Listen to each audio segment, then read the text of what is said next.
At this point, I'm sure all of you watched the live from last night that I posted of Gypsy, the baby, and Ken. Gypsy showed the baby's face. I'm going to reserve my comments.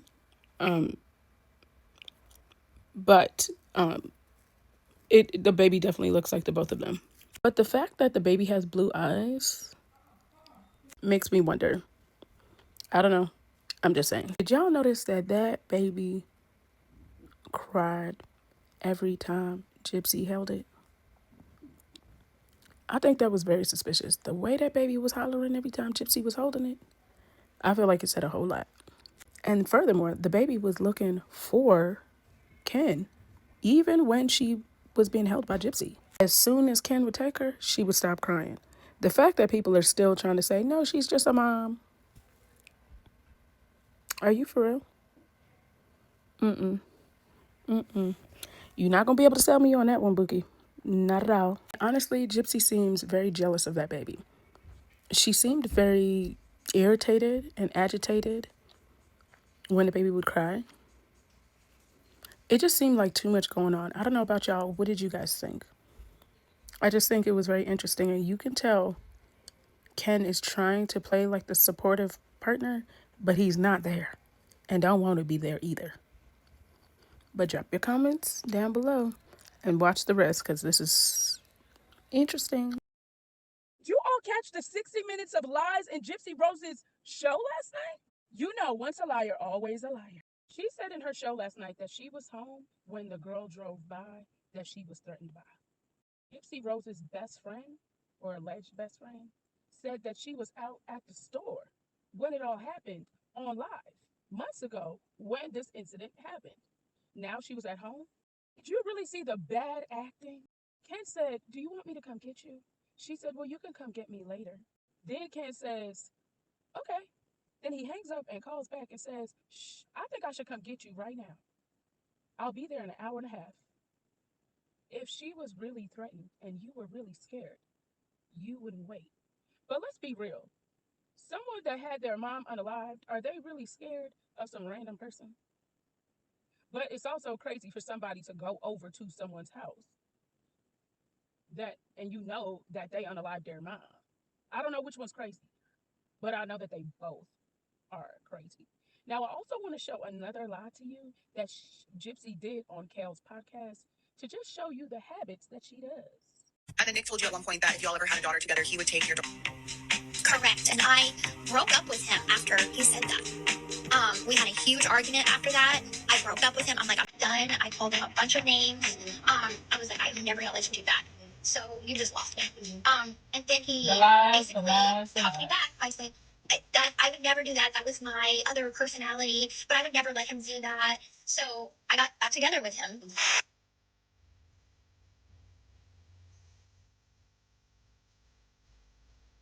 Look at that.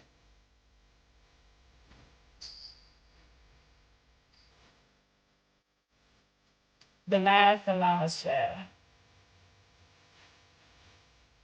Once a liar, always a liar. And the fact that she came up on here and did this, and Kale has no idea that that girl lied. And I will say maybe Kale should have did more research, but nevertheless, Kale did not know at the time of this interview. And Gypsy proceeds to lie. And you know, if you're a liar, you're a thief. And we know she stole, she was still on wheels, right? And she unalived her mama, she fornicated. And, well, we know for sure she broke the honor thy mother and father, right? I think we're safe to say that. I don't know. Y'all let me know. Let me know in the comments. Bye for now. Shocking new evidence in the Gypsy Rose case has emerged. One of the pieces of evidence is a video of Gypsy Rose using an electric toothbrush, and she's not brushing her teeth. It's for gratification purposes.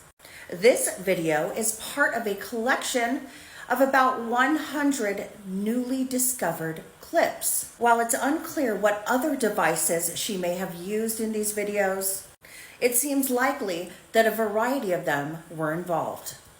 In her testimony at Nick's trial, as well as in her newly released book, Gypsy claims that Nick GODEJOHN introduced her to intense role play. that Nick even went as far as purchasing and shipping a Japanese dildo. GRB also stated that Nick GODEJOHN was her first boyfriend. But Dan Glidewell, GRB's ex, contradicted this. He revealed that Gypsy Rose had sent him numerous videos, including videos that included the toothbrush. Dan, being unaware that similar videos were sent to Nick, lends to his credibility. Dan also mentioned that their relationship included costumes, altered characters, adult conversations, and of course, role play that GRB introduced to him. It seems that these videos may have been part of a broader effort to lure Nick into role play, though it is clear Nick was an active participant. It appears that the videos were deliberately crafted to start off enticingly and gradually escalate into training for the act. Please stay tuned for my series. I am going to discuss every new piece of evidence that we've obtained. We are inching closer and closer to Diddy's trial. Now, they say the trial is supposed to take place May 5th. I'm going to be very honest with you. If a superseding indictment drops and they add co-defendants, which they're going to have to add co-defendants because remember, this is a RICO charge. And the fact that it's a RICO charge means it's an organized crime, and an organized crime with who, right? But being that we're coming close to his trial, lawsuits have been coming out the woodworks left and right. Left, right, front, center, back, forward. Insane. And it's getting crazier and crazier, and it's kind of making me wonder what's next. Am I the only one that feels that way? But y'all, you gotta watch this.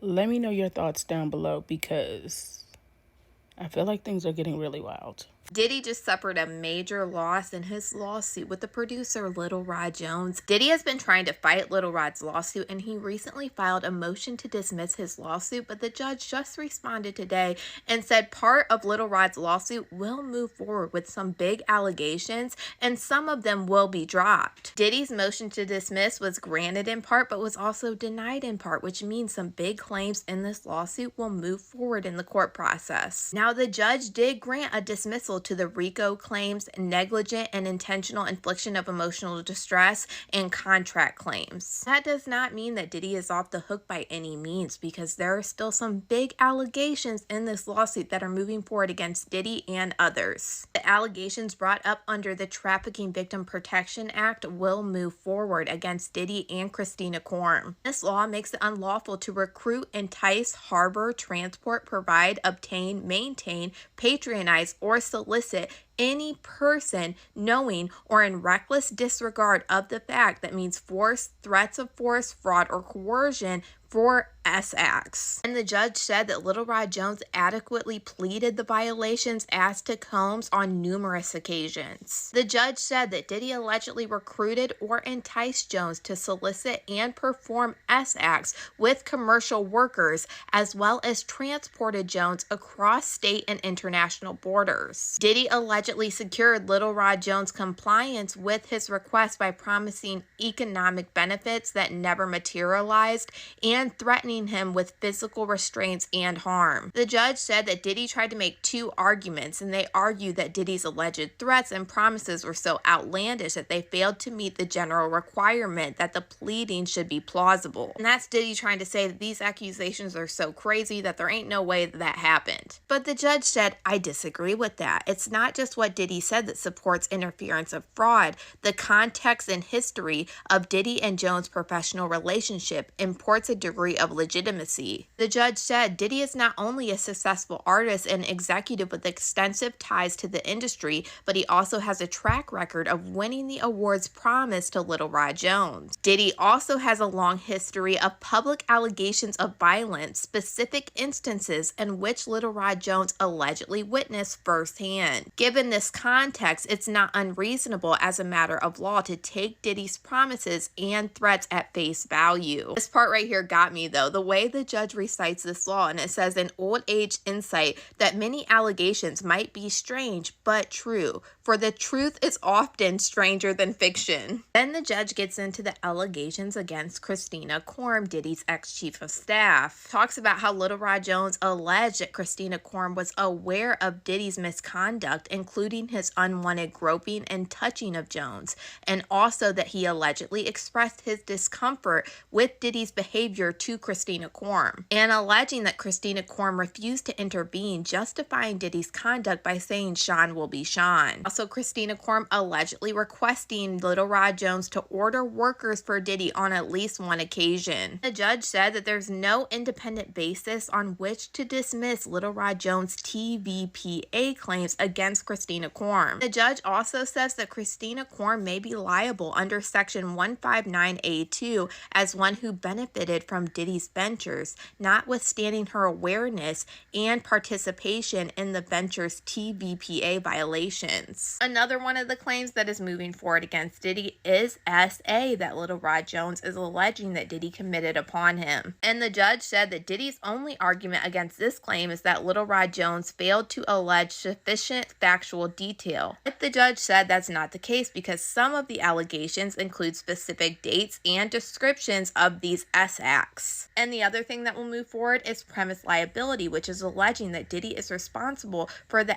SA of Little Rod Jones by Jane Doe 1 and Cuba Gooding Jr. The judge points out some of Diddy's arguments when it comes to Cuba Gooding Jr. Diddy responded saying Cuba Gooding Jr. has only been accused of SAing women, not men, making his SA of Jones unforeseeable. But the judge says it's not implausible as a matter of law to think that someone who has SA'd a female before wouldn't SA a male. Diddy had also argued because he chartered the yacht on which the SA occurred and he was not the yacht's owner, he cannot bear premises liability. And Little Rod Jones acknowledged that the yacht was rented by Diddy for several weeks, not owned. The judge says that the court disagrees with Diddy for two reasons. First, Diddy cites only a Florida law for this proposition, not the Virgin Island law, which is where this yacht was at. And second, because it says that Diddy basically held operational control, because it was Diddy's decision to invite Cuba Gooding Jr. on the yacht that Diddy had rented. Little Rod Jones had filed a letter with the court requesting an extension of time to serve Justin, Diddy's son, and Cuba Gooding Jr. And the judge said that Little Rod Jones has not since notified the court that service has been completed. So Little Rod Jones has to file a letter with the court explaining the status of service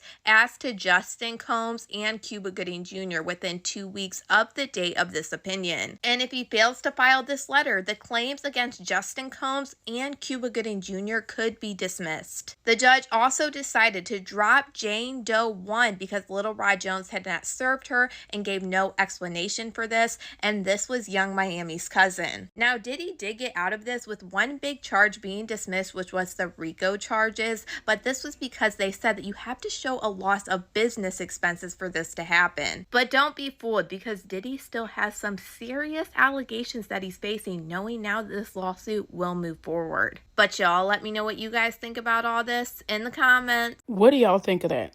But I didn't get to finish my thought earlier when I said a superseding indictment should drop. But if a superseding indictment drops, which, like I said, one would have to drop for those RICO charges to stick, right? Will he go to trial May 5th? I think they're going to wait to as close to the trial as possible, drop that superseding indictment, and try to catch him off guard, and they're going to end up pushing the date back. Now, remember, one of his attorneys already quit, so I don't think it's looking too good for Diddy. But all of these lawsuits being dropped isn't helping him. And it kind of makes me wonder, are the feds looking into like the child charges? Because I feel like that kind of has to drop. Am I the only one that thinks that? I feel like at some point some of these child charges are going to have to drop. Like, otherwise what's really gonna happen. I don't know. Y'all gotta let me know what you think. But I'm very interested to see. On another note, y'all, Gypsy and Ken ain't looking too good, child. I don't know what quite is going on, but something seems off. And why do they always stay around her with that kid? I'm telling you, I know I'm right. That girl don't have custody, physical custody at least. Y'all can tell me whatever you want to tell me, but I'm telling you right now, she ain't got that baby's full custody, child.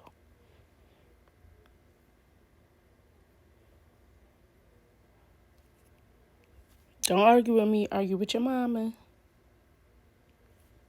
I said what I said. All right, talk to y'all later. Bye-bye for now.